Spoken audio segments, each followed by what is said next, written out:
Ini adalah kisah lanjutan kisah Nabi 25 Nabi dan Rasul dalam episode Yusuf atau Nabi Yusuf dalam penjara. Yusuf dimasukkan ke dalam penjara bukannya karena ia telah melakukan kesalahan atau kejahatan, tetapi karena sewenang-wenangnya penguasa yang memenjarakannya untuk menutupi dosanya sendiri dengan menempelkan dosa itu kepada orang yang dipenjarakan.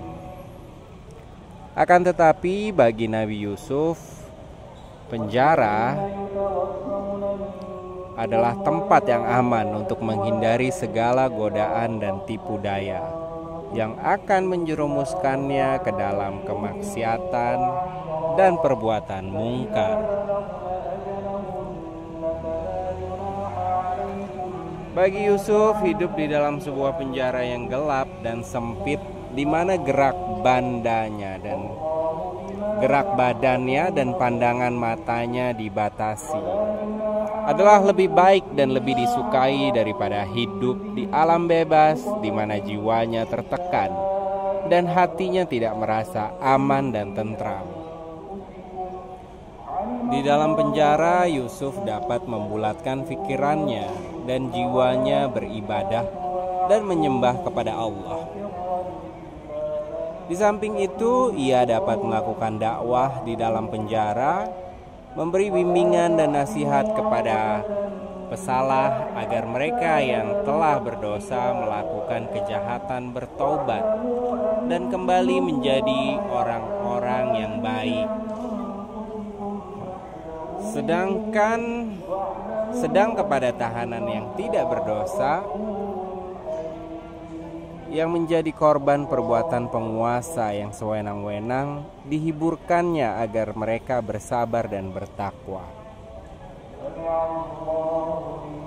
Intermezzo ini ialah pemandangan di kala malam taraweh di Masjid Baitur Rahman, Banda Aceh. Bersama dengan Yusuf dipenjarakannya pula 2 orang pegawai istana raja dengan tujuan hendak meracunkan raja atas perintah dan dengan kerjasama dengan pihak musuh istana. 2 pemuda pegawai yang dipenjarakan itu, seorang penjaga gudang makanan dan seorang sebagai pelayan meja istana. Pada suatu hari pagi, datanglah kedua pemuda tahanan itu ke tempat Nabi Yusuf, mengisahkan bahwa mereka telah mendapat mimpi. Si pelayan melihat ia seakan-akan berada di tengah sebuah kebun anggur memegang gelas, seperti gelas yang sering digunakan minuman oleh raja. Majikannya lalu diisinya gelas itu dengan perahan buah anggur. Sedang pemuda penjaga gudang melihat dalam mimpinya seolah-olah mendukung di atas kepalanya sebuah keranjang yang berisi roti. Roti mana disambar oleh sekelompok burung dan dibawanya terbang. Kedua pemuda tahanan itu mengharapkan dari Nabi Yusuf agar memberi tafsiran bagi mimpi mereka. Nabi Yusuf yang telah dikaruniai kenabian dan ditugaskan oleh Allah menyampaikan risalahnya kepada hamba-hambanya, memulai dakwahnya kepada kedua pemuda yang datang menanyakan tafsiran mimpinya,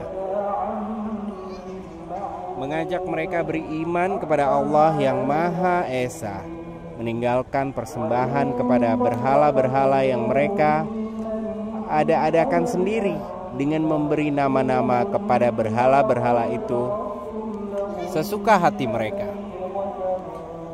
Untuk membuktikan kepada kedua pemuda itu bahwa ia adalah seorang nabi dan pesuruh Allah, berkata Nabi Yusuf, Aku tahu dan dapat menerangkan kepada kamu makanan apa yang akan kamu terima, apa jenisnya dan berapa banyaknya, demikian pula jenisnya dan macam-macam minuman akan kamu terima. Demikian pula dapat aku memberi tafsiran bagi mimpi seorang termasuk kedua mimpimu itu. Semua adalah ilmu yang dikaruniakan oleh Allah kepadaku. Aku telah meninggalkan agama orang-orang yang tidak beriman kepada Allah dan mengingkari adanya hari kiamat kelak. Aku telah mengikuti agama bapak-bapakku, Ibrahim, Ishak, dan Yakub. Tidaklah sepatutnya kami menyekutukan sesuatu bagi Allah yang telah mengkaruniakan rahmat dan nikmatnya atas kami dan atas manusia seluruhnya. Tetapi kebanyakan manusia tidak menghargai nikmat Allah itu dan tidak mensyukurinya. Cobalah pikirkan wahai teman-temanku dalam penjara, mana yang lebih baik dan lebih masuk akal? Penyembahan kepada beberapa Tuhan yang berbeda-beda atau penyembahan kepada Tuhan yang Maha Esa dan Maha Perkasa? Tuhan telah memerintahkan, janganlah kamu menyembah selain daripada Dia. Itulah agama yang benar dan lurus. Tetapi banyak orang tidak mengerti dan tidak mau mengerti. Adapun mengenai mimpimu, Nabi Yusuf melanjutkan ceritanya. Maka takbirnya bahwa engkau, wahai pemuda pelayan, segera akan dikeluarkan dari penjara dan akan dipekerjakan kembali seperti sedia kala. Sedangkan engkau, wahai pemuda penjaga gudang, akan dihukum mati dengan disalib dan kepalamu akan menjadi makanan burung-burung yang mematuknya. Demikianlah takbir mimpimu yang telah menjadi hukum Allah bagi kamu berdua. Berkata Nabi Yusuf selanjutnya kepada pemuda yang diramalkan akan keluar dari penjara.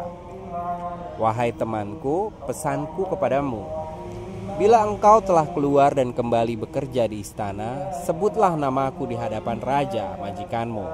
Katakanlah kepadanya bahwa aku dipenjarakan sewenang-wenangnya, tidak berdosa dan tidak bersalah. Aku hanya dipenjara untuk kepentingan menyelamatkan nama keluarga ketua polis negara dan atas anjuran istrinya belaka. Janganlah engkau lupakan pesananku ini, wahai temanku yang baik. Kemudian, maka sesuai dengan takbir Nabi Yusuf, selang tidak lama keluarlah surat pengampunan raja bagi pemuda pelayan dan hukuman salib bagi pemuda penjaga gudang dilaksanakan. Akan tetapi pesanan Nabi Yusuf kepada pemuda pelayan tidak disampaikan kepada raja setelah ia diterima kembali bekerja di istana. Syaitan telah menjadikannya lupa setelah ia menikmati kebebasan dari penjara, dan dengan demikian tetaplah Nabi Yusuf berada di penjara beberapa tahun lamanya. Penghibur para tahanan yang tidak berdosa dan mendidik serta berdakwah kepada tahanan yang telah bersalah, melakukan kejahatan dan perbuatan-perbuatan yang buruk, agar mereka menjadi orang-orang yang baik dan bermanfaat bagi sesama manusia, dan menjadi hamba-hamba Allah yang beriman dan bertauhid. Isi cerita ini ada tersebut di dalam Al-Quran pada surah Yusuf ayat 36 sehingga ayat 42. Dan bersama dengan dia masuk pula ke dalam penjara dua orang pemuda. Berkatalah salah seorang di antara keduanya, sesungguhnya aku bermimpi bahwa aku memerah anggur. Dan yang lain berkata, sesungguhnya aku bermimpi bahwa aku membawa roti di atas kepalaku dan sebagiannya dimakan burung. Beritakan kepada kami takbirnya, sesungguhnya kami memandang kamu termasuk orang yang pandai menakbir mimpi. Ayat 37 Yusuf berkata, sebelum sampai kepada kamu berdua makanan yang akan diberikan kepadamu, melainkan aku telah menerangkan jenis makanan itu sebelum makanan itu sampai kepadamu. Yang demikian itu adalah sebagian dari apa yang diajarkan oleh Tuhanku kepadamu. Tuhanku kepadaku, sesungguhnya aku telah meninggalkan agama orang-orang yang tidak beriman kepada Allah, sedang mereka ingkar kepada hari kemudian. Dan aku mengikuti agama bapak-bapakku, yaitu Ibrahim, Ishak, dan Yakub. Tiadalah patut bagi kami para nabi mempersekutukan sesuatu apapun dengan Allah. Yang demikian itu adalah dari kurniaan Allah kepada kami dan kepada manusia seluruhnya. Tetapi kebanyakan manusia itu tidak mensyukurinya. Hai kedua temanku dalam penjara, manakah yang baik? Tuhan-Tuhan yang bermacam-macam itu ataukah Allah yang Maha Esa lagi Maha Perkasa? Kamu tidak menyembah yang selain Allah, melainkan hanya menyembah nama-nama yang kamu dan nenek moyang kamu membuat-buatnya. Allah tidak menurunkan suatu keterangan pun tentang nama-nama itu. Keputusan itu hanyalah kepunyaan Allah. Dia telah memerintahkan agar kamu tidak menyembah selain Dia. Itulah agama yang lurus, tetapi kebanyakan manusia tidak mengetahui. Hai kedua temanku dalam penjara, adapun salah seorang di antara kamu berdua akan memberi minum tuannya dengan arak. Adapun yang seorang lagi, maka ia akan disalib lalu burung memakan sebahagian dari kepalanya. Telah diputuskan perkara kamu berdua menanyakannya kepadaku. Dan Yusuf berkata kepada orang yang diketahuinya akan selamat di antara mereka berdua, terangkanlah keadaanku kepada tuanmu.